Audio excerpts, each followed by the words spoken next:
कुनै पनि कथा वा कहानीमा जनावरलाई समावेश गरिन्छ भने यो केटाकेटीहरूको लागि मात्रै हो भन्नु यो हाम्रो सबैभन्दा ठुलो गल्ती हो।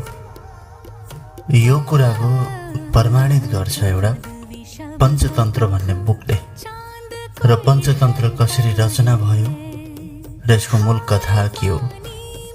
भारतवर्षको महिलारोप्य नामक एक समृद्ध नगरमा अमर शक्ति नाम गरेका एक शक्तिशाली राजाले राज गर्थे।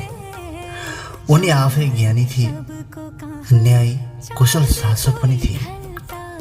तर उनका 3 जना पुत्रहरू थिए, बहुशक्ति, उग्र शक्ति र अनन्त शक्ति।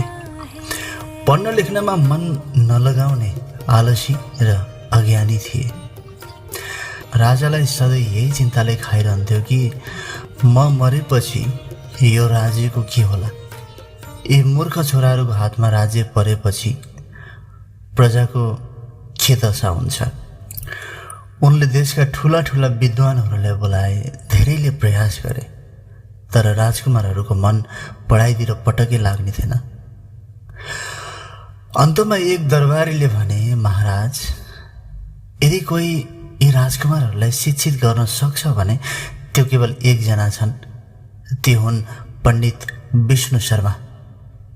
राजाले विष्णु शर्मालाई दरबारमा बोलाएर बिन्ती गरे। विष्णु शर्मा एक असाधारण विद्वान थिए। उनले राजालाई भने, महाराज, मलाई धन चाहिँदैन, पद पनि चाहिँदैन, तर म तपाईका यी 3 पुत्रहरूलाई म 6 महिनाभित्र नीतिशास्त्र र जीवनको व्यावहारिक ज्ञान दिने वचन दिन्छु, तर मेरा तरिकाले। राजाले यो कुरा स्वीकार गरे। विष्णु शर्माले ठुला ठुला ग्रन्थ खोल्नुको सट्टा राजकुमारहरूलाई जनावरहरूका रोचक कथाहरू सुनाउन थाले।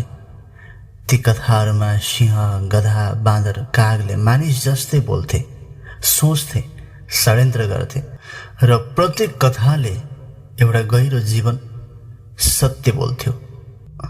राजकुमारहरू मन्त्रमुग्ध भए। उनीहरू हरेक दिन आतुरताका साथ कथा सुन्न थाले। यही कथा संग्रह नै पञ्चतन्त्र बन्यो। र पञ्चतन्त्र केवल एउटा देशमा मात्रै सीमित रहेन। भन्छन् बाइबल र गीता बाहेक सबैभन्दा दुनियाँमा भाषामा अनुवाद हुने किताब भनेको पञ्चतन्त्र भनेर भन्ने गरिन्छ। पञ्चतन्त्रका 5 तन्त्र छन्, मतलब विधाहरू, भागहरू छन्। 1 नम्बरमा छ मित्रभेद। साथीहरू बीच फाटो पार्ने षड्यन्त्रका